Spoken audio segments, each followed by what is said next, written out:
പഴമയുടെ രുചിയിലേക്ക് എല്ലാവർക്കും സ്വാഗതം. ഇന്ന് വൈൻ ഇട്ടിട്ട് 21 ദിവസം കഴിഞ്ഞു. ഇന്ന് നമ്മളിത് എടുത്ത് അരിച്ച് റെഡിയാക്കാൻ പോവുകയാണ്. വൈൻ ഇടുന്ന വീഡിയോ എൻ്റെ ചാനലിൽ ഇട്ടിട്ടുണ്ടായിരുന്നു. നിങ്ങളെല്ലാവരും കണ്ടു എന്ന് വിശ്വസിക്കുന്നു.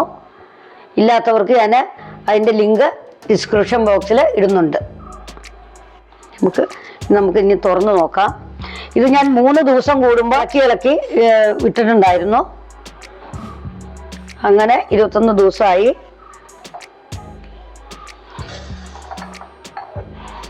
നമുക്ക് ഇത് ഈ പാത്രത്തിനകത്തേക്ക് അരിച്ചെടുക്കാം. ഞാനൊരു വെള്ള തുണി വെച്ചിട്ടുണ്ട്. ഇതിനകത്തേക്ക് നമുക്ക് അരിച്ചെടുക്കാം. അരിപ്പയ്ക്കകത്ത് അരിക്കുന്നേക്കാളും നല്ലത് വെള്ള തുണിക്കകത്ത് അരിച്ചെടുക്കണതാണ് നല്ലത്. അതുകൊണ്ടാണ് ഇങ്ങനെ വെച്ചത്. ഇത് എൻ്റെ മോനാണ് ഇനി അരിച്ചെടുക്കാൻ പോണത്. എനിക്കിത് എടുത്ത് പൊക്കാനുള്ള വെയിറ്റ് ഭയങ്കരമാണ്. മോനെടുത്ത് അരിച്ചു വെക്കും. വരാ ഉണ്ണി.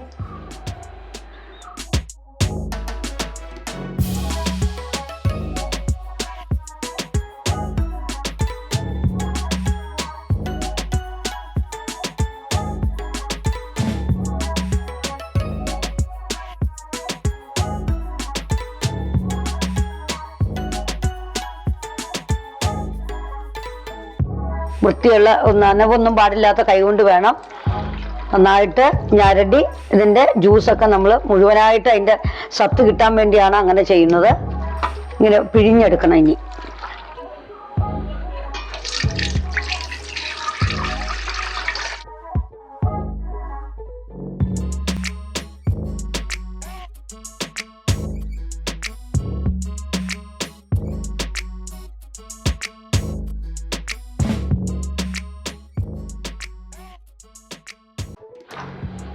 വൈനെല്ലാം റെഡിയായി.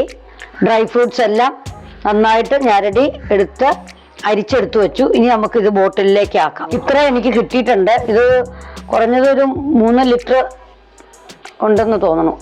ഒഴിച്ചു നോക്കാം.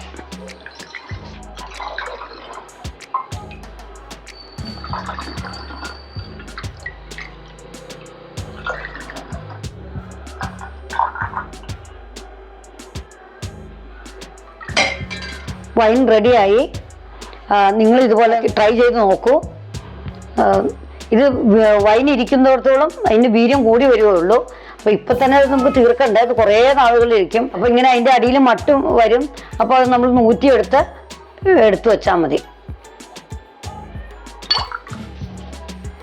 ഇത് മോനെ കൊണ്ടൊന്ന് ടേസ്റ്റ് ചെയ്യിപ്പിച്ച് നോക്കാം. അത് കഴിച്ചു നോക്കിയേ, എങ്ങനെയുണ്ടെന്ന് പറയൂ. മധുരമൊക്കെ നോക്കിയേ.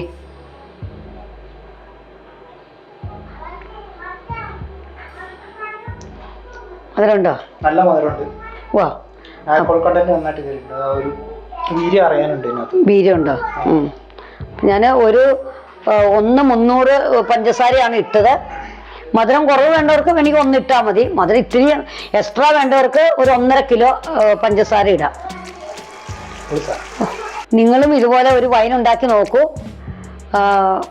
എൻ്റെ ചാനൽ നിങ്ങൾക്ക് ഇഷ്ടപ്പെടുകയാണെങ്കിൽ ലൈക്ക് ചെയ്യാനും ഷെയർ ചെയ്യാനും മടിക്കരുത്.